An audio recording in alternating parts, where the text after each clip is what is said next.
Europe 1 Soir Week-end. 19h, 21h, Pascal de la Tour du Pin. Je voudrais qu'on revienne un instant sur le témoignage évidemment que nous avons entendu sur Europe 1. Julia Layani, victime d'antisémitisme lors d'un festival LGBT. Ouais. Pardon, mais Rachel Kahn, je vous ai vu bondir, Jules Torres également. Il me semblait, pardonnez-moi si je me trompe, reprenez-moi, pardon. Il me semblait que chez les LGBT, on prenait l'ouverture, on prenait le respect des minorités, on prenait tout un tas de belles choses, mais bon, visiblement, ce n'est pas le cas, Rachel Kahn. Oui, alors déjà, il y a plusieurs choses. Déjà, tout mon soutien à Julia parce que ce qu'elle vit est douloureux. Après, ce que je pense, et c'est pour ça qu'il y a eu autant de réactions en fait sur son post lorsqu'elle a décrit ce qui s'était passé, c'est qu'aujourd'hui, la haine du juif et l'antisémitisme touchent énormément de monde et que beaucoup se sont reconnus dans cette exclusion. C'est toujours la même méthode. Une méthode de disqualification. Et lorsque j'entendais, on l'a qualifiée d'extrême droite, de sioniste.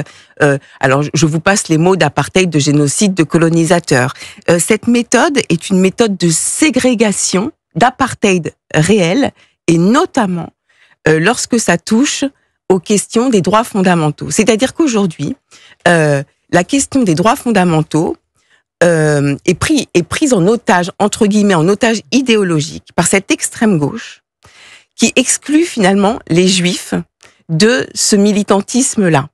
Alors ça, là, c'était sur la question des LGBT, avec ce paradoxe total que, pardon, mais à Gaza, chez ce qui se passe, en fait, le Hamas, lorsque des Gazaouis sont LGBT ou homosexuels, ils se font massacrer, ni une ni deux.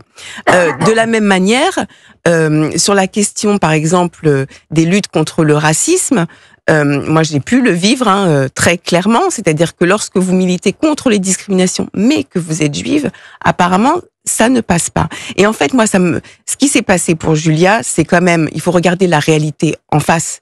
C'est-à-dire que c'est honteux et ça me fait penser à ce qui se passait pendant la Seconde Guerre mondiale, interdit aux juifs et aux chiens. Ça touche la culture, ça touche le sport, ça touche aussi certaines entreprises. Il serait temps que le gouvernement et notre Parlement prennent les choses véritablement en main. On peut saluer cependant ce qu'a fait la région Île-de-France pour ne plus financer notamment ce festival. Parce qu'en fait, il faut couper les subventions publiques dans ce cas de figure.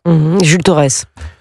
Je partage évidemment tout ce que vient de dire Rachel Kahn, et c'est vrai que moi, ce qui m'a marqué dans cette interview, c'est le côté un petit peu béni oui-oui.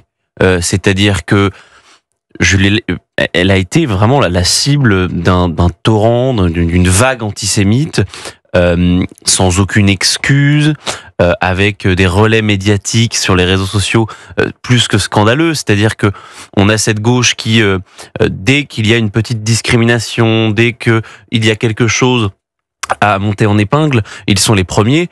Or là, elle participe donc à un moment LGBT, elle est victime d'antisémitisme, mais ça ne les regarde pas, ça ne les concerne pas. Donc on voit bien là l'hypocrisie de la gauche qui choisit ses combats et ses luttes. Aujourd'hui, l'antisémitisme n'est pas un sujet pour la gauche. Il est résiduel, comme l'a dit Jean-Luc Mélenchon. Donc c'est très grave ce qu'il s'est passé. Et honnêtement, j'ai pas l'impression que ces journaux de gauche, c'est cultureux du monde de la gauche intellectuelle, de la gauche morale, de la gauche culturelle, eh bien ils aient pris conscience de ce qui s'était passé depuis le 7 octobre. C'est-à-dire qu'on le dit toutes les semaines. Oui, ils en ont conscience et ils le font exprès, pardon.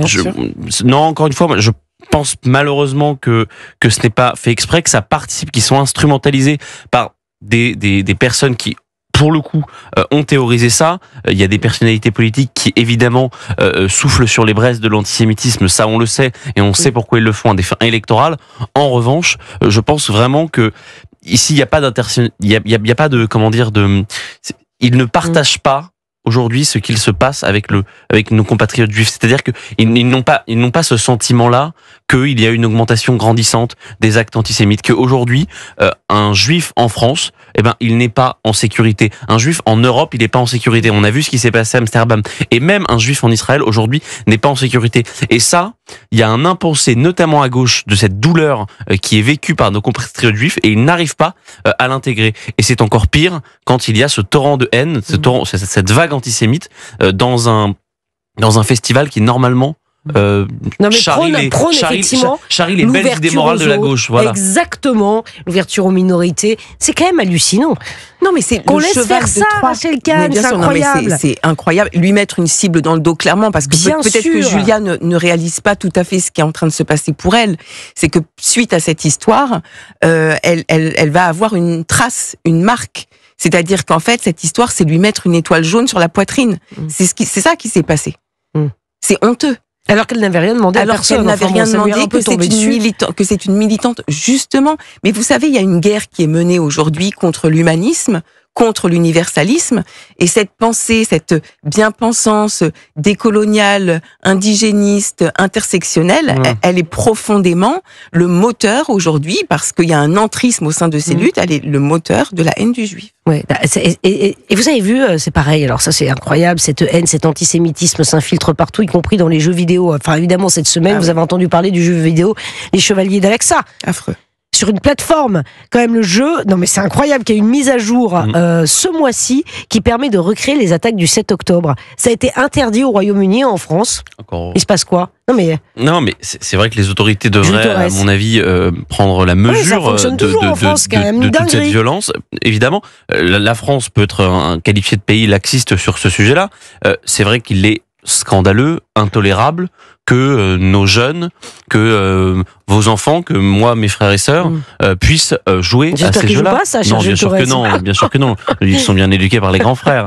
Mais ça va pas bien. Mais c'est vrai que ce n'est plus possible, surtout quand on voit l'hyperviolence aujourd'hui de notre jeunesse. C'est-à-dire que tous les chiffres de violence, tous les chiffres nous montrent qu'il y a un rajeunissement de la violence aujourd'hui en France, et il est notamment porté par ces jeux vidéo qui parfois sont très violents et qui créent pour le coup ici des drames. C'est particulièrement ciblé. Le créateur brésilien d'origine palestinienne affirme y voir un acte militant. Donc c'est volontaire. Non, mais évidemment. Et puis surtout, ça participe, c'est très pensé, c'est une véritable méthode, c'est une stratégie qui est mise en place depuis une trentaine d'années. C'est toute la question du soft power. Comment la culture,